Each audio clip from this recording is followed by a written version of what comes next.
Christ lord ಶುಭ ಮುಂಚಾನೆ. ಕರ್ತನಾದ ಯೇಸು ಕ್ರಿಸ್ತನ ನಾಮದಲ್ಲಿ ನಮ್ಮೆಲ್ಲ ಸಹೋದರ ಸಹೋದರಿಯರನ್ನ ವಂದಿಸ್ತೇವೆ. ನೀವಿನ್ನು ನಮ್ಮ ಚಾನಲ್ ಅನ್ನು ಮೊದಲನೇ ಬಾರಿ ವೀಕ್ಷಿಸುತ್ತಿರುವುದಾದರೆ ದಯವಿಟ್ಟು ಸಬ್ಸ್ಕ್ರೈಬ್ ಮಾಡ್ಕೊಳ್ಳಿ, ಲೈಕ್ ಮಾಡಿ, ಶೇರ್ ಮಾಡಿ ಹಾಗೂ ನಿಮ್ಮ ಪ್ರಾರ್ಥನಾ ಮನವಿಗಳನ್ನು ನಮಗೆ ಕಮೆಂಟ್ ಮೂಲಕವಾಗಿ ತಿಳಿಸಬಹುದಾಗಿದೆ. ಕರ್ತನ ಅತಿ ಪರಿಶುದ್ಧವಾದ ನಾಮಕ್ಕೆ ಮಹಿಮೆ ಉಂಟಾಗಲಿ. ಈ ಮೂಲಕ ನನ್ನ ಮಾತುಗಳನ್ನು ವೀಕ್ಷಿಸುತ್ತಿರುವಂಥ ನಿಮ್ಮೆಲ್ಲರಿಗೂ ಪ್ರಭುವಾದ ಯೇಸು ಕ್ರಿಸ್ತನ ನಾಮದಲ್ಲಿ ನನ್ನ ಪ್ರೀತಿಯ ವಂದನೆಗಳನ್ನು ತಿಳಿಸೋನಾಗಿದ್ದೇನೆ. ಈ ಒಂದು ದಿನವನ್ನು ಕೂಡ ಕಾಣುವ ಹಾಗೆ ದೇವರು ತನ್ನ ಕೃಪೆಯ ಮೂಲಕ ನಮಗೆ ದಯಪಾಲಿಸಿದ್ದಕ್ಕಾಗಿ ದೇವರ ವಾಕ್ಯ ಹೇಳುವ ಪ್ರಕಾರ ನಾವು ಉಳಿದಿರುವುದು ಆತನ ಕರುಣೆ, ಆತನ ದಯೆ, ಆತನ ಕೃಪೆಯಾಗಿದೆ. ಅದರಿಂದಲೇ ಈ ಒಂದು ದಿನವನ್ನು ಕೂಡ ದೇವರ ಕೃಪೆಯಲ್ಲಿ ನಾವು ಕಾಣುವ ಹಾಗೆ ದೇವರು ತನ್ನ ಕೃಪೆಯಿಂದ ನಮಗೆ ಆಯುಷ್ಕಾಲವನ್ನು, ಒಳ್ಳೆ ಆರೋಗ್ಯವನ್ನು ಕೊಟ್ಟಿದ್ದಕ್ಕಾಗಿ ದೇವರಿಗೆ ಮಹಿಮೆ ಉಂಟಾಗಲಿ. ಮುಂದಿರುವ ಸಮಯ ದೇವರು ತನ್ನ ವಾಕ್ಯದ ಮೂಲಕ ನಮ್ಮೊಂದಿಗೆ ಮಾತಾಡ್ಲಿಕ್ಕಾಗಿ ನಮ್ಮ ಕಣ್ಣುಗಳನ್ನು ಮುಚ್ಚೋಣ, ಪ್ರಾರ್ಥನೆ ಮಾಡೋಣ. ಪ್ರೀತಿ ಸ್ವರೂಪನಾದ ತಂದೆಯೇ, ಒಳ್ಳೆ ಸಮಯಕ್ಕಾಗಿ ಸ್ತೋತ್ರ. ಪ್ರತಿದಿನ ನೀವು ನಮ್ಮೊಂದಿಗೆ ಮಾತಾಡಿ ನಮ್ಮನ್ನು ಬಲಪಡಿಸ್ತಾ ಇದ್ದೀರಿ, ನಮ್ಮನ್ನು ಧೈರ್ಯ ಪಡಿಸ್ತಾ ಇದ್ದೀರಿ. ಪ್ರತ್ಯೇಕವಾಗಿ ಎಲ್ಲಾ ವಿಷಯಗಳಲ್ಲಿ ವಾಕ್ಯದ ಮೂಲಕ ನಮ್ಮೊಂದಿಗೆ ಮಾತಾಡಿ ನಡೆಯಬೇಕಾದ ಆದಿಯನ್ನು ನಮಗೆ ತೋರಿಸ್ತಿದ್ದೀರಿ. ಅದಕ್ಕಾಗಿ ಸ್ತೋತ್ರ. ಅದನ್ನು ಅನುಸರಿಸಿ ನಡೆದುಕೊಳ್ಳಿಕ್ಕೆ ಬೇಕಾದ ಕೃಪೆಯನ್ನು ನಮ್ಮೆಲ್ಲರಿಗೂ ಅನುಗ್ರಹಿಸಿರಿ. ಮುಂದಿರುವ ಸಮಯ ನೀವು ನಮ್ಮೊಂದಿಗೆ ಮಾತಾಡಿರಿ, ನಾವು ಕೇಳುವವರಾಗಿದ್ದೇವೆ. ಅದರ ಪ್ರಕಾರ ಕೈಗೊಂಡು ನಡೆಯಲಿಕ್ಕೆ ನಿಮ್ಮ ಕೃಪೆಯನ್ನು ಕೇಳಿಕೊಳ್ತೇವೆ. ಎಲ್ಲ ಘನತೆ ಮಹಿಮೆ ನಿನಗೆ, ಯೇಸುವಿನ ಧನ್ಯ ನಾಮದಲ್ಲಿ ಸ್ವರ್ಗೀಯ ತಂದೆಯೇ, ಆಮೇನ್ ಆಮೇನ್. ದಿನದ ವಾಕ್ಯ ಸಂದೇಶದ ವಿಷಯ ಏನಾಗಿದೆ ಎಂಬುದಾಗಿ ನಾವು ನೋಡೋದಾದ್ರೆ, ನಿಜವಾದ ಪ್ರೀತಿಯ ಗುಣಲಕ್ಷಣಗಳು. ನಿಜವಾದ ಪ್ರೀತಿಯ ಗುಣಲಕ್ಷಣಗಳ ಬಗ್ಗೆ ಮುಂದಿರುವ ಸಮಯ ನಾವು ದೇವರ ವಾಕ್ಯದ ಮೂಲಕ ಧ್ಯಾನ ಮಾಡಿಕೊಳ್ಳೋಣ. 1 ಕೊರಿಂಥದವರಿಗೆ ಬರೆದ ಪತ್ರಿಕೆ ಅದರ 13ನೇ ಅಧ್ಯಾಯ 4ನೇ ವಚನದಿಂದ ಅದರ 7ನೇ ವಚನದ ತನಕ ನಾನೀಗ ಸತ್ಯವೇದದಲ್ಲಿ ಓದಿಕೊಳ್ಳುವನಾಗಿದ್ದೇನೆ. ಪ್ರೀತಿ ಬಹು ತಾಳ್ಮೆ ಉಳ್ಳದ್ದು, ಪ್ರೀತಿ ದಯೆ ತೋರಿಸುವುದು, ಪ್ರೀತಿ ಹೊಟ್ಟೆ ಕಿಚ್ಚು ಪಡುವುದಿಲ್ಲ, ಹೊಗಳಿಕೊಳ್ಳುವುದಿಲ್ಲ, ಉಬ್ಬಿಕೊಳ್ಳುವುದಿಲ್ಲ, ಮರ್ಯಾದೆಗೆಟ್ಟು ನಡೆಯುವುದಿಲ್ಲ, ಸ್ವಪ್ರಯೋಜನವನ್ನು ಚಿಂತಿಸುವುದಿಲ್ಲ, ಸಿಟ್ಟುಗೊಳ್ಳುವುದಿಲ್ಲ, ಅಪಕಾರವನ್ನು ಮನಸ್ಸಿನಲ್ಲಿ ಇಟ್ಟುಕೊಳ್ಳುವುದಿಲ್ಲ, ಅನ್ಯಾಯವನ್ನ ನೋಡಿ ಸಂತೋಷ ಪಡದೆ ಸತ್ಯಕ್ಕೆ ಜಯವಾಗುವಲ್ಲಿ ಸಂತೋಷ ಪಡುತ್ತದೆ, ಎಲ್ಲವನ್ನ ಅಡಗಿಸಿಕೊಳ್ಳುತ್ತದೆ, ಎಲ್ಲವನ್ನ ನಂಬುತ್ತದೆ, ಎಲ್ಲವನ್ನ ನಿರೀಕ್ಷಿಸುತ್ತದೆ, ಎಲ್ಲವನ್ನ ಸಹಿಸಿಕೊಳ್ಳುತ್ತದೆ. ಪ್ರೀತಿಯು ಎಂದಿಗೂ ಬಿದ್ದು ಹೋಗುವುದಿಲ್ಲ. ಆಮೇನ್. ಅಪೊಸ್ತಲನಾದ ಪೌಲನು ಕೊರಿಂಥದವರಿಗೆ ಪತ್ರಿಕೆಯನ್ನ ಬರೆಯುವಾಗ ಪ್ರೀತಿಯ ನಿಜ ಗುಣದ ವಿವರಣೆಗಳನ್ನ ಅಲ್ಲಿ ಬರೆದು ತಿಳಿಸಿದ್ದನ್ನು ನಾವು ನೋಡ್ತೇವೆ. ನಿಜವಾದ ಪ್ರೀತಿಯ ಗುಣಲಕ್ಷಣಗಳು ಹೇಗಿರ್ತವೆ ಎಂಬುದಾಗಿ ವಿವರವಾಗಿ ಪೌಲನು ಒಂದೊಂದಾಗಿ ಆತನು ವಿವರಿಸುತ್ತಾ ಆಗಲೇ ನಾವು ಓದಿಕೊಂಡಂತ ಪತ್ರಿಕೆಯಲ್ಲಿ ಬರೆದದ್ದನ್ನು ನಾವು ನೋಡ್ತೇವೆ. ಒಂದು ಪ್ರೀತಿಯಿಂದ ತುಂಬಿದ ವ್ಯಕ್ತಿಯಲ್ಲಿ ನಿಜವಾಗಿ ತೋರಿ ಬರುವಂಥ ಕೆಲವೊಂದು ಗುಣಲಕ್ಷಣಗಳ ಬಗ್ಗೆ ಪೌಲನು ಈಗಾಗಲೇ ಆ ಪತ್ರಿಕೆಯ ಮೂಲಕ ನಮಗೆ ಬರೆದಿರುವುದನ್ನು ನಾವು ಓದಿಕೊಂಡಿದ್ದೇವೆ. ಪ್ರೀತಿಯಿಂದ ತುಂಬಿದ ವ್ಯಕ್ತಿಯಲ್ಲಿ ಈ ಎಲ್ಲ ಗುಣಗಳು ತೋರಿ ಬರಬೇಕೆಂಬುದಾಗಿ. ಏನೆಲ್ಲ ಗುಣಗಳು ಎಂಬುದಾಗಿ ಹೇಳೋದಾದ್ರೆ, ಒಂದನೇದಾಗಿ ಪ್ರೀತಿಯಿಂದ ತುಂಬಿದ ವ್ಯಕ್ತಿ ತಾಳ್ಮೆ ಉಳ್ಳವನಾಗಿರ್ತಾನೆ. ಎಲ್ಲ ವಿಷಯಗಳಲ್ಲಿ ಆತನು ತಾಳ್ಮೆ ಉಳ್ಳವನಾಗಿ ನಡೆದುಕೊಳ್ಳುವುದನ್ನು ನಾವು ನೋಡ್ತೇವೆ. ನಿಜವಾದ ಪ್ರೀತಿಯಿಂದ ತುಂಬಿದ ವ್ಯಕ್ತಿಯಲ್ಲಿ ಕಂಡು ಬರುವಂತ ಒಂದನೇ ಗುಣ ಏನಂದ್ರೆ, ಆತನು ಎಲ್ಲಾ ವಿಷಯಗಳಲ್ಲಿ ತಾಳ್ಮೆಯನ್ನು ತೋರಿಸ್ತಾನೆ. ಅಂದ್ರೆ ಯಾವ ವಿಷಯಗಳಲ್ಲೂ ಗಡಿಬಿಡಿಯಾಗಿ ಮುಂದೆ ಹೋಗಲ್ಲ. ಎಲ್ಲಾ ವಿಷಯಗಳಲ್ಲಿ ತಾಳ್ಮೆಯಿಂದ ಕಾದಿದ್ದು ದೇವರು ಮಾಡುವ ತನಕ ಆತನು ಕಾಯುತ್ತಾನೆ. ಅದು ಮನುಷ್ಯರ ಸಂಬಂಧವಾಗಿರ್ಬೋದು, ದೇವರ ಸಂಬಂಧವಾಗಿರ್ಬೋದು. ಒಳ್ಳೆಯ ತಾಳ್ಮೆಯಿಂದ ಆತನು ದೇವರು ಮಾಡುವ ತನಕ, ತನ್ನ ಕಾರ್ಯವನ್ನ ದೇವರೇ ಪೂರೈಸುವ ತನಕ ತಾಳ್ಮೆಯಿಂದ ಕಾದಿರ್ತಾನೆ. ಅದು ಅಬ್ರಾಹಮನಲ್ಲಿ ನಾವು ಕಾಣಬರಬಹುದು. ಅಬ್ರಾಹಮನ ಚರಿತ್ರೆಯನ್ನು ನೋಡೋದಾದ್ರೆ 25 ವರ್ಷಗಳ ಕಾಲ ಒಂದು ವಾಗ್ದಾನ ಮಾಡಲ್ಪಟ್ಟ ಮಗನಿಗಾಗಿ ಆತನು ತಾಳ್ಮೆಯಿಂದ ಕಾದಿದ್ದನು. ಅದನ್ನ ದೇವರೇ ಮಾಡಿಕೊಡ್ಬೇಕು, ದೇವರೇ ನನಗೆ ಕೊಡಬೇಕೆಂಬುದಾಗಿ, ದೇವರಿಂದಲೇ ನಾನು ಪಡ್ಕೊಳ್ಬೇಕೆಂಬುದಾಗಿ ನಿರೀಕ್ಷಿಸಿ ತಾಳ್ಮೆಯಿಂದ ಕಾದದ್ದನ್ನು ನಾವು ನೋಡ್ತೇವೆ. ಈ ದಿನಗಳಲ್ಲಿ ದೇವರ ಪ್ರೀತಿಯಿಂದ ತುಂಬಿದ ವ್ಯಕ್ತಿಗೆ ಮಾತ್ರ ಎಲ್ಲ ವಿಷಯಗಳಲ್ಲಿ ತಾಳ್ಮೆಯಿಂದ ಇರಲಿಕ್ಕೆ ಸಾಧ್ಯ. ಅವರ ಕೆಲಸದ ವಿಷಯದಲ್ಲೇ ಇರ್ಬೋದು, ಮದುವೆ ವಿಷಯದಲ್ಲೇ ಇರ್ಬೋದು, ಕುಟುಂಬ ಸಮಾಧಾನದ ವಿಷಯದಲ್ಲಿ ಇರ್ಬೋದು, ಮಕ್ಕಳ ಭವಿಷ್ಯತ್ತಿನ ವಿಷಯದಲ್ಲಿ ಇರ್ಬೋದು, ಒಳ್ಳೆ ಎಜುಕೇಶನ್ ವಿಷಯದಲ್ಲಿ ಇರ್ಬೋದು, ಮನೆ ಕಟ್ಟುವ ವಿಷಯದಲ್ಲಿ ಇರ್ಬೋದು, ಯಾವ ವಿಷಯವಾದರೂ ಪರವಾಗಿಲ್ಲ, ಸೇವೆ ಮಾಡುವ ವಿಷಯದಲ್ಲಾಗಿರ್ಬೋದು, ಎಲ್ಲದರಲ್ಲಿಯೂ ದೇವರ ಮುಂಭಾಗದಲ್ಲಿ ನಾವು ತಾಳ್ಮೆಯಿಂದ ಕಾದಿರೋದಾದ್ರೆ ದೇವರು ತಕ್ಕ ಸಮಯದಲ್ಲಿ ತನ್ನ ಕಾರ್ಯವನ್ನು ತನ್ನ ಚಿತ್ತಕ್ಕನುಸಾರವಾಗಿ ಮಾಡಿಕೊಡುವವನಾಗಿರ್ತಾನೆ. ದೀರ್ಘ ಶಾಂತನು ಎಂಬುದಾಗಿ ಪವಿತ್ರಾತ್ಮನ ಫಲಗಳಲ್ಲಿ ನಾವು ಒಂದನ್ನು ಕಾಣ್ತೇವೆ. ಅಂದ್ರೆ ದೀರ್ಘ ಶಾಂತನಾಗಿದ್ದು ಕಾಯುವುದು, ದೇವರು ತನ್ನ ಕಾರ್ಯವನ್ನು ನಮ್ಮ ಜೀವಿತದಲ್ಲಿ ಮಾಡುವ ತನಕ. ಎರಡನೇದಾಗಿರುವಂಥದ್ದು, ಪ್ರೀತಿಯಿಂದ ತುಂಬಿದ ವ್ಯಕ್ತಿಯಲ್ಲಿ ತೋರಿ ಬರುವ ಎರಡನೆಯ ಗುಣ ಏನೆಂಬುದಾಗಿ ಹೇಳೋದಾದ್ರೆ ದಯೆ ತೋರಿಸುವವನು.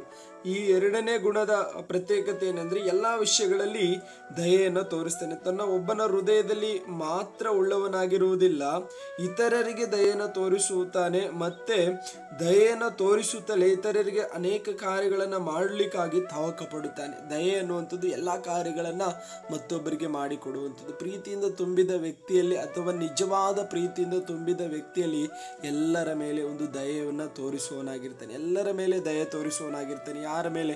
ತನಗೆ ವಿರೋಧವಾಗಿ ಮಾತಾಡಿದವರ ಮೇಲೆ, ತನಗೆ ವಿರೋಧವಾಗಿ ಗುಣಗುಟ್ಟಿದವರ ಮೇಲೆ, ತನ್ನನ್ನು ದ್ವೇಷಿಸುವವರ ಮೇಲೆ ಎಲ್ಲರಿಗೂ ದಯೆಯನ್ನು ತೋರಿಸ್ತಾನೆ. ತನ್ನನ್ನು ಅವಮಾನಿಸಿದವರಿಗೂ ಕೂಡ ಆತನು ದಯೆಯನ್ನು ತೋರಿಸುವಂತ ವ್ಯಕ್ತಿ ಆಗಿರ್ತಾನೆ, ನಿಜವಾದ ಪ್ರೀತಿಯಿಂದ ತುಂಬಿದ ವ್ಯಕ್ತಿ. ನಂತರ ಮೂರನೆಯ ಗುಣವನ್ನ ನಾವು ನೋಡೋದಾದ್ರೆ ಹೊಟ್ಟೆ ಕಿಚ್ಚು ಪಡುವುದಿಲ್ಲ. ನಿಜವಾಗ್ಲೂ ಪ್ರೀತಿಯಿಂದ ತುಂಬಿದ ವ್ಯಕ್ತಿಗೆ ಎಂದಿಗೂ ಹೊಟ್ಟೆ ಕಿಚ್ಚು ಪಡುವ ಮನಸ್ಸು ಅನುಮತಿಸುವುದಿಲ್ಲ. ಯಾಕೆಂದ್ರೆ ಮತ್ತೊಬ್ಬರ ವಿಷಯದಲ್ಲಿ ಆತನು ಸಂತೋಷಿಸ್ತಾ ಇರ್ತಾನೆ. ಮತ್ತೊಬ್ಬನ ಯಶಸ್ವಿಯಾದ ಕಾರ್ಯಗಳಲ್ಲಿ ಒಂದು ಜಯಕರವಾದ ವಿಷಯದಲ್ಲಿ ಆತನಿಗೆ ಸಂತೋಷ ಉಂಟಾಗ್ತದೆ ಹೊರತು ಎಂದಿಗೂ ಹೊಟ್ಟೆ ಕಿಚ್ಚು ಪಡುವುದಿಲ್ಲ. ಆದ್ರೆ ಈ ನನ್ನ ಮಾತುಗಳನ್ನ ಕೇಳುವ ನಿಮ್ಮಲ್ಲಿ ಹೊಟ್ಟೆ ಕಿಚ್ಚಿನ ಸ್ವಭಾವ ಇರೋದಾದ್ರೆ ಅದು ದೇವರಿಂದ ಬಂದದ್ದಲ್ಲ, ಶರೀರ ಭಾವದಿಂದ ಬಂದಂತದ್ದಾಗಿರ್ತದೆ. ಅದು ದೇವರಿಗೆ ಸಂಬಂಧಪಟ್ಟದ್ದಲ್ಲ, ಈ ಲೋಕಕ್ಕೆ ಸಂಬಂಧಪಟ್ಟದ್ದು. ಯಾವ ವಿಷಯಗಳಲ್ಲೂ ನಾವು ಹೊಟ್ಟೆ ಕಿಚ್ಚು ಪಡಬಾರದು. ನಮ್ಮ ಜೊತೆಯಲ್ಲಿರುವವರು ಒಳ್ಳೆಯ ಉನ್ನತ ಸ್ಥಾನಕ್ಕೆ ಏರಲ್ಪಡುವಾಗಲೂ, ಜೊತೆಯಲ್ಲಿರುವವರಿಗೆ ಒಳ್ಳೆ ಪದವಿಗಳು ಸಿಕ್ಕುವಾಗಲೂ, ಒಳ್ಳೆ ಕೆಲಸ ಸಿಕ್ಕುವಾಗಲೂ, ನಮ್ಮ ಜೊತೆಗೆ ಯಾವ ರೀತಿಯಾದ ಕೆಲಸದಲ್ಲಿ ಆಗಿರ್ಬೋದು, ಏನೆಲ್ಲ ತೆಗೆದುಕೊಂಡ್ರೂ ಪರವಾಗಿಲ್ಲ, ನಮ್ಮ ಜೊತೆಯಲ್ಲಿರೋರಿಗೆ ದೇವರು ಉನ್ನತವಾದ ಸ್ಥಿತಿಗತಿಗಳನ್ನು ಕೊಟ್ಟರು ನಮಗೆ ಹೊಟ್ಟೆ ಕಿಚ್ಚು ಪಡಬಾರ್ದು. ಆ ವಿಷಯದಲ್ಲಿ ನಾವೇನ್ ಮಾಡಬೇಕು? ಸಂತೋಷವನ್ನ ಪಡಬೇಕು. ಮಕ್ಕಳಲ್ಲಿ, ಯವನಸ್ಥರಲ್ಲಿ, ವೃದ್ಧರಲ್ಲಿ ಎಲ್ಲರಲ್ಲೂ ಇರಬೇಕಾದದ್ದು. ಅಥವಾ ಕ್ರಿಸ್ತನನ್ನ ನಂಬಿಕೊಂಡು ಕ್ರಿಸ್ತನ ಮಕ್ಕಳಾಗಿ ಮಾರ್ಪಟ್ಟು ನಿಜವಾದ ಪ್ರೀತಿಯಿಂದ ತುಂಬಿದ ಒಂದು ವ್ಯಕ್ತಿಯಲ್ಲಿ ಪ್ರತ್ಯೇಕತೆ ಏನಂದ್ರೆ ಅವನು ಹೊಟ್ಟೆ ಕಿಚ್ಚು ಪಡೋದಿಲ್ಲ. ಯಾವ ವಿಷಯಗಳಲ್ಲೂ ಹೊಟ್ಟೆ ಕಿಚ್ಚು ಪಡೋದಿಲ್ಲ. ಹೊಟ್ಟೆ ಕಿಚ್ಚು ಪಡದೆ ಎಲ್ಲ ವಿಷಯಗಳಲ್ಲಿ, ಎಲ್ಲರ ವಿಷಯಗಳಲ್ಲಿ, ಎಲ್ಲರ ಯಶಸ್ವಿಯಲ್ಲಿ, ಎಲ್ಲರಿಗೆ ಸಿಕ್ಕುವಂತ ಕಾರ್ಯಗಳಲ್ಲಿ ಆತನು ಸಂತೋಷಿಸುವವನಾಗಿರ್ತಾನೆ. ಅದು ನಿಜವಾದ ಪ್ರೀತಿಯಿಂದ ತುಂಬಿದ ವ್ಯಕ್ತಿಯ ಮೂರನೆಯ ಗುಣವಾಗಿರ್ತದೆ. ನಾಲ್ಕನೆಯ ಗುಣ ಏನೆಂಬುದಾಗಿ ನಾವು ನೋಡೋದಾದ್ರೆ ಹೊಗಳಿಕೊಳ್ಳುವುದಿಲ್ಲ ಮತ್ತೆ ಹೊಗಳಿಕೊಳ್ಳದೆ ಇರುವಂತ ಒಂದು ಸ್ವಭಾವ. ಯಾವ ವಿಷಯಗಳಲ್ಲಿಯೂ ನಿಜವಾದ ಪ್ರೀತಿಯಿಂದ ತುಂಬಿದ ವ್ಯಕ್ತಿ ತನ್ನನ್ನು ತಾನು ಹೊಗಳಿಕೊಳ್ಳುವುದಿಲ್ಲ. ದೇವರಿಗಾಗಿ ಏನೇ ಮಾಡಿದ್ರೂ ಕೂಡ ತನ್ನನ್ನು ಹೊಗಳಿಲಿಕ್ಕೂ ಆತನು ಬಯಸುವುದಿಲ್ಲ. ತನ್ನ ಹೆಸರು ಎಲ್ಲಿ ಬರಬಾರ್ದೆಂಬುದಾಗಿ ಕೂಡ ಇಚ್ಛಿಸುವಂತ ಒಂದು ವ್ಯಕ್ತಿ ಆಗಿರ್ತಾನೆ, ನಿಜವಾದ ಪ್ರೀತಿಯಿಂದ ತುಂಬಿದ ವ್ಯಕ್ತಿ. ಈ ದಿನಗಳಲ್ಲಿ ಮನುಷ್ಯನ ಇಚ್ಛಿಸುವುದು, ಮನುಷ್ಯನು ಇಷ್ಟಪಡುವುದೇನೆಂದ್ರೆ ತನ್ನನ್ನು ಅನೇಕರು ಹೊಗಳಬೇಕು, ಅನೇಕರು ತನ್ನ ಬಗ್ಗೆ ಮಾತಾಡಬೇಕು, ತಾನು ಮಾಡಿದ ಕಾರ್ಯದ ಬಗ್ಗೆ ಹೇಳಬೇಕು, ಅನೇಕರ ಮಧ್ಯದಲ್ಲಿ ನಾನು ಮಾಡ್ತಿರುವಂಥದ್ದನ್ನು ಹೇಳ್ಬೇಕೆಂಬ ಬಯಕೆಯಿಂದಲೇ ಅನೇಕ ಕಾರ್ಯಗಳನ್ನು ಮಾಡ್ತಾ ಇದ್ದಾರೆ. ಆದರೆ ನಿಜವಾದ ಕ್ರಿಸ್ತನ ಪ್ರೀತಿಯಿಂದ ತುಂಬಿದ ವ್ಯಕ್ತಿಯ ಪ್ರತ್ಯೇಕತೆ ಏನಂದ್ರೆ ತನ್ನನ್ನು ತಾನು ಎಲ್ಲಿ ಕೂಡ ಹೊಗಳಿಸಿಕೊಳ್ಳಲಿಕ್ಕೆ ಆತನು ಆಸ್ಪದ ಪಡಿಸೋದಿಲ್ಲ. ಎಲ್ಲ ವಿಷಯಗಳನ್ನ ದೇವರ ಮುಂದೆ ದೀನನಾಗಿದ್ದು, ಎಲ್ಲ ವಿಷಯಗಳಲ್ಲಿ ದೀನನಾಗಿದ್ದು ತನ್ನ ಕಾರ್ಯವನ್ನ ಮಾಡುವವನಾಗಿರ್ತಾನೆ. ಅದೇ ನಿಜವಾದ ಪ್ರೀತಿಯಿಂದ ತುಂಬಿದ ಆ ವ್ಯಕ್ತಿಯ ಪ್ರತ್ಯೇಕತೆ ಆಗಿರ್ತದೆ. ಮತ್ತೆ ನಾವು ಮುಂದುವರಿಸಿ ಮತ್ತೆ ಒಂದು ಗುಣವನ್ನ ನಾವು ನೋಡಿಕೊಳ್ಳೋದಾದ್ರೆ ಉಬ್ಬಿಕೊಳ್ಳುವುದಿಲ್ಲ. ಅಂದ್ರೆ ನಿಜವಾದ ಪ್ರೀತಿಯಿಂದ ತುಂಬಿದ ವ್ಯಕ್ತಿ ಎಂದಿಗೂ ಉಬ್ಬಿಕೊಳ್ಳೋದಿಲ್ಲ. ಉಬ್ಬಿಕೊಂಡವನು ಮತ್ತೆ ಆತನ ಕಾರ್ಯ ಏನಾಗಿರ್ತದೆ ಅಂದ್ರೆ ತನ್ನನ್ನು ತಾನು ಮಾತ್ರ ಪ್ರೀತಿಸಿಕೊಳ್ತಾನೆ, ಇತರರನ್ನ ಪ್ರೀತಿಸ್ಲಿಕ್ಕೆ ಆಗಲ್ಲ. ಯಾರು ಮನಸ್ಸಿನಲ್ಲಿ ಉಬ್ಬಿಕೊಳ್ಳುವಂತ ಸ್ವಭಾವ ಇರ್ತದೋ ಅದು ತನ್ನ ಮೇಲೆ ತನಗೆ ಪ್ರೀತಿಯನ್ನು ಉಂಟು ಮಾಡ್ತದೆ ಹೊರತು ಮತ್ತೊಬ್ಬರನ್ನ ಆತನು ಪ್ರೀತಿ ಮಾಡ್ಲಿಕ್ಕೆ ಆಗಲ್ಲ. ಎಲ್ಲಾ ವಿಷಯಗಳಲ್ಲಿ ಉಬ್ಬಿಕೊಳ್ಳೋದು, ತಾನೇನಾದ್ರೂ ಒಂದು ಕಾರ್ಯ ಮಾಡಿಬಿಟ್ರೆ ತಕ್ಷಣವೇ ಉಬ್ಬುವಿಕೆ ಬರೋದು, ತನ್ನಿಂದ ಏನಾದರೂ ಒಂದು ಕಾರ್ಯ ನಡೆದು ಬಿಟ್ರೆ ತಕ್ಷಣವೇ ಉಬ್ಬಿಕೊಳ್ಳೋದು, ತನ್ನ ಬಗ್ಗೆ 4 ಜನ ಯಾರಾದರೂ ಹೇಳ್ಬಿಟ್ರೆ ತಕ್ಷಣವೇ ಮನಸ್ಸಿನಲ್ಲಿ ಉಬ್ಬುವಿಕೆ ಬರೋದು. ಈ ಉಬ್ಬಿಕೊಳ್ಳುವ ಪ್ರತಿ ವ್ಯಕ್ತಿ ಕೂಡ ತನ್ನ ಮೇಲೆ ತನ್ನ ಪ್ರೀತಿ ಇಟ್ಕೊಳ್ತಾನೆ ಹೊರತು ಇನ್ನ ಇತರರನ್ನ ಪ್ರೀತಿಸ್ಲಿಕ್ಕೆ ಆಗೋದಿಲ್ಲ. ಅದರಿಂದ ನಿಜವಾದ ಪ್ರೀತಿಯಿಂದ ತುಂಬಿದ ವ್ಯಕ್ತಿಯಲ್ಲಿ ಈ ಗುಣ ಕಂಡು ಬರೋದಿಲ್ಲ. ಆತನ ಎಂದಿಗೂ ಉಬ್ಬಿಕೊಳ್ಳೋದಿಲ್ಲ. ದೇವರ ಮುಂದೆ ದೀನನಾಗಿರ್ತಾನೆ, ಎಲ್ಲ ವಿಷಯಗಳಲ್ಲಿ ತಗ್ಗಿಸಿಕೊಳ್ತಾನೆ, ಇನ್ನಿತರರನ್ನ ಪ್ರೀತಿಸುವವನಾಗಿರ್ತಾನೆ. ತನ್ನ ಕರ್ತನಿಗಾಗಿ ಏನೇ ಮಾಡಿದ್ರೂ ಕೂಡ ಅದರಲ್ಲಿ ಯಾವ ಉಬ್ಬುವಿಕೆಯನ್ನು ತನ್ನ ಜೀವಿತದಲ್ಲಿ ತಾನು ಬರಮಾಡಿಕೊಳ್ಳೋದಿಲ್ಲ. ಇದು ಒಂದು ಉಬ್ಬಿಕೊಳ್ಳದೆ ಇರುವಂತ ಪ್ರೀತಿಯ ಸ್ವಭಾವವಾಗಿದೆ. ನಂತರವಾಗಿ ಮತ್ತೆ ಪ್ರೀತಿಯ ನಿಜವಾದ ಪ್ರೀತಿಯ ಗುಣಲಕ್ಷಣಗಳಲ್ಲಿ ಇನ್ನೊಂದು ಕಾರ್ಯ ಏನಂದ್ರೆ ಮರ್ಯಾದೆಗೆಟ್ಟು ನಡೆಯುವುದಿಲ್ಲ. ಏನೇ ಕಾರ್ಯಗಳನ್ನು ಮಾಡಿದ್ರೂ ಕೂಡ ತನ್ನ ನಡವಳಿಕೆಯಲ್ಲಿ ಯಾವಾಗಲೂ ಸೌಜನ್ಯ ಉಳ್ಳವನಾಗಿ ಕೃಪಾ ಉಳ್ಳವನಾಗಿ ನಡೆದುಕೊಳ್ತಾನೆ. ಅಂದ್ರೆ ಯಾವತ್ತಿಗೂ ತನ್ನ ಪ್ರೀತಿಯ ಸ್ವಭಾವವನ್ನ ಮರ್ಯಾದೆಗೆಟ್ಟು ನಡೆಯುವಂತ ರೀತಿಯಲ್ಲಿ ತನ್ನನ್ನು ತಾನು ಏನ್ ಮಾಡಲ್ಲ, ತೆಗೆದುಕೊಳ್ಳುವುದಿಲ್ಲ. ತನ್ನ ಜೀವಿತದ ಎಲ್ಲಾ ನಡವಳಿಕೆ ಕೂಡ ಯೋಗ್ಯವಾದ ರೀತಿಯಲ್ಲಿ ತಾನು ನಡೆದುಕೊಳ್ಳಲಿಕ್ಕೆ ಇಷ್ಟಪಡ್ತಾನೆ. ದೇವರ ಮುಂದೆ ಯೋಗ್ಯವಾಗಿ ಕಾಣಿಸಿಕೊಳ್ಬೇಕೆಂಬುದಾಗಿ, ದೇವರು ಮೆಚ್ಚುವ ರೀತಿಯಲ್ಲಿ ನಡೆಯಬೇಕೆಂಬುದಾಗಿ, ದೇವರ ಮುಂದೆ ಎಲ್ಲ ವಿಷಯಗಳು ಯೋಗ್ಯವಾಗಿ ಕಾಣಿಸಿಕೊಂಡ್ರೆ ಮಾತ್ರವೇ, ದೇವರು ನನ್ನನ್ನು ಮೆಚ್ಚಿದ್ರೆ ಮಾತ್ರವೇ ನನ್ನ ಜೀವಿತ ಆಶೀರ್ವಾದಕರವಾಗಿ ಮುಂದೆ ಹೋಗ್ಲಿಕ್ಕೆ ಸಾಧ್ಯ ಎಂಬುದಾಗಿ ತಿಳಿದು ಕೂಡ ಮರ್ಯಾದೆಗೆಟ್ಟು ನಡೀಲಿಕ್ಕೆ ಅಥವಾ ಮರ್ಯಾದೆಗೆಡಿಸುವಂತ ಕಾರ್ಯಗಳಿಗೆ ಆತನು ಒಳಪಡಲಿಕ್ಕೆ ಇಷ್ಟ ಆಗಲ್ಲ. ಯಾಕೆಂದ್ರೆ ನಿಜವಾದ ಪ್ರೀತಿಯಿಂದ ತುಂಬಿದ ವ್ಯಕ್ತಿಯ ಗುಣ ಮರ್ಯಾದೆಗೆಟ್ಟು ಆತನ ಎಂದಿಗೂ ನಡೆಯಲ್ಲ. ತನ್ನ ವಸ್ತ್ರ ಆಗಿರ್ಬೋದು, ತನ್ನ ಮಾತಾಗಿರ್ಬೋದು, ತನ್ನ ನಡವಳಿಕೆ ಆಗಿರ್ಬೋದು, ತನ್ನ ನೋಟ ಆಗಿರ್ಬೋದು, ಎಲ್ಲವೂ ಕೂಡ ದೇವರು ಮೆಚ್ಚುವ ರೀತಿಯಲ್ಲಿ ಯೋಗ್ಯವಾಗಿ ನಡೆಯಲಿಕ್ಕೆ ಇಷ್ಟಪಡುವಂತ ವ್ಯಕ್ತಿ ಆಗಿರ್ತಾನೆ ಈ ಮರ್ಯಾದೆಗೆಟ್ಟು ನಡೆಯದಿರುವಂತ ವ್ಯಕ್ತಿ. ನಂತರ ಮುಂದುವರಿಸಿ ನಾವು ನೋಡೋದಾದ್ರೆ, ಆತನು ಸ್ವಪ್ರಯೋಜನವನ್ನ ಚಿಂತಿಸುವುದಿಲ್ಲ. ಸ್ವಪ್ರಯೋಜನವನ್ನ ಚಿಂತಿಸದೇ ಇರುವಂತ ವ್ಯಕ್ತಿ ಆಗಿರ್ತಾನೆ ಯಾರು? ಪ್ರೀತಿಯಿಂದ ತುಂಬಿದ ವ್ಯಕ್ತಿ. ಸ್ವಪ್ರಯೋಜನ ಎಂಬುದಾಗಿ ಹೇಳೋದಾದ್ರೆ ಉಪಕಾರ ಮಾಡದೇ ಇರುವಂತ ಒಂದು ವ್ಯಕ್ತಿ. ಯಾವಾಗಲೂ ತನ್ನ ಕುರಿತು ತನ್ನನ್ನ ಚಿಂತಿಸಿಕೊಳ್ಳುವವರು, ತಮ್ಮ ಕುರಿತು ತಮಗಾಗಿ ಒಳ್ಳೆಯದನ್ನ ಮಾಡಿಕೊಳ್ಳುವವರು, ಮತ್ತೊಬ್ಬರ ಕುರಿತು ಚಿಂತೆ ಇಲ್ಲದವರು ಅನೇಕರಿದ್ದಾರೆ. ಆದರೆ ನಿಜವಾದ ಪ್ರೀತಿಯಿಂದ ತುಂಬಿದ ವ್ಯಕ್ತಿಯ ಪ್ರತ್ಯೇಕತೆ ಏನಂದ್ರೆ ಸ್ವಪ್ರಯೋಜನ, ತನ್ನ ಕುರಿತೇ ಹೆಚ್ಚಾಗಿ ಯಾವಾಗಲೂ ತಾನು ಚಿಂತಿಸಿಕೊಳ್ಳುವುದಿಲ್ಲ. ನಮ್ಮ ಪ್ರಭುವಾದ ಯೇಸು ಕ್ರಿಸ್ತನ ಒಂದು ಪ್ರತ್ಯೇಕತೆ ಏನಂದ್ರೆ, ಭೂಲೋಕದಲ್ಲಿ ಆತನು ಮನುಷ್ಯನಾಗಿ ಜೀವಿಸಿದ ಕಾಲವೆಲ್ಲ ತನ್ನ ಸುಖದ ಕುರಿತು ಎಲ್ಲೂ ತಾನು ಚಿಂತೆ ಮಾಡಿಲ್ಲ. ಅದಕ್ಕೆ ರೋಮ ಪತ್ರಿಕೆ 15 ಅದರ 3ನೇ ವಚನದಲ್ಲಿ ಅಪೊಸ್ತಲನಾದ ಪೌಲನು ಕರ್ತನಾದ ಯೇಸು ಕ್ರಿಸ್ತನ ಬಗ್ಗೆ ಈ ರೀತಿಯಾಗಿ ಸಾಕ್ಷಿ ಹೇಳ್ತಾನೆ. ಯೇಸು ಸ್ವಾಮಿ ಭೂಲೋಕದಲ್ಲಿ ಜೀವಿಸಿದಾಗ ತನ್ನ ಸುಖವನ್ನ ಎಲ್ಲೂ ಆತನು ನೋಡಿಕೊಳ್ಳಿಲ್ಲ ಅಂತ. ಅಂದ್ರೆ ತನ್ನ ಸುಖದ ಕುರಿತು ಎಲ್ಲಿ ಚಿಂತಿಸಿಲ್ಲ ಅಂತ ಅದರ ಅರ್ಥ. ಅಂದ್ರೆ ಯೇಸು ಸ್ವಾಮಿ ಭೂಲೋಕದಲ್ಲಿ ಜೀವಿಸಿದಾಗ ಮತ್ತೊಬ್ಬರ ಕುರಿತೇ ಚಿಂತಿಸ್ತಾ ಇದ್ರೆ ಹೊರತು, ಮತ್ತೊಬ್ಬರ ಪ್ರಯೋಜನ ಕುರಿತು ಚಿಂತಿಸ್ತಾ ಇದ್ರೆ ಹೊರತು, ತನ್ನ ಸುಖದ ಕುರಿತು ಎಲ್ಲೂ ಆತನು ಚಿಂತಿಸಿಕೊಂಡಿಲ್ಲ. ಅದರಿಂದಲೇ ನಿಜವಾದ ಪ್ರೀತಿಯಿಂದ ತುಂಬಿದ ವ್ಯಕ್ತಿಯ ಗುಣಲಕ್ಷಣಗಳಲ್ಲಿ ಸ್ವಪ್ರಯೋಜನವನ್ನ ಆತನ ಎಂದಿಗೂ ಏನ್ ಮಾಡೋದಿಲ್ಲ, ಚಿಂತಿಸುವವನಾಗಿರೋದಿಲ್ಲ. ಸ್ವಪ್ರಯೋಜನವನ್ನ ಆತನ ಏನ್ ಮಾಡಿರ್ತಾನೆ, ತೊರೆದು ಬಿಟ್ಟಿರ್ತಾನೆ. ಇತರರಿಗೆ ಉಪಕಾರ ಮಾಡುವಂತ ಮನಸ್ಸನ್ನ ಹೊಂದಿಕೊಂಡಿರ್ತಾನೆ. ಮತ್ತೆ ಮುಂದುವರಿಸಿ ನಾವು ನೋಡೋದಾದ್ರೆ, ಸಿಟ್ಟುಕೊಳ್ಳುವುದಿಲ್ಲ. ಪ್ರೀತಿಯಿಂದ ತುಂಬಿದ ಅಥವಾ ನಿಜವಾದ ಪ್ರೀತಿಯಿಂದ ತುಂಬಿದ ವ್ಯಕ್ತಿ ಎಂದಿಗೂ ಆತನ ಏನ್ ಮಾಡಲ್ಲ, ಸಿಟ್ಟುಕೊಳ್ಳೋದಿಲ್ಲ. ಮನುಷ್ಯನಿಗೆ ಸಾಧಾರಣವಾಗಿ ಯಾವಾಗ ಸಿಟ್ಟು ಬರ್ತದೆ ಅಂದ್ರೆ, ತನ್ನನ್ನು ನೋವಿಸುವಾಗ, ತನ್ನನ್ನು ಅವಮಾನ ಪಡಿಸುವಾಗ, ತನಗೆ ಇಷ್ಟಪಡದ ರೀತಿಯಲ್ಲಿ ಮಾತಾಡುವಾಗ, ತನಗಿಷ್ಟವಿಲ್ಲದ ಕಾರ್ಯಗಳನ್ನ ಮಾಡುವಾಗ ಸಾಧಾರಣವಾಗಿ ಮನುಷ್ಯರಾದ ನಮಗೆ ಸಿಟ್ಟು ಬರ್ತದೆ.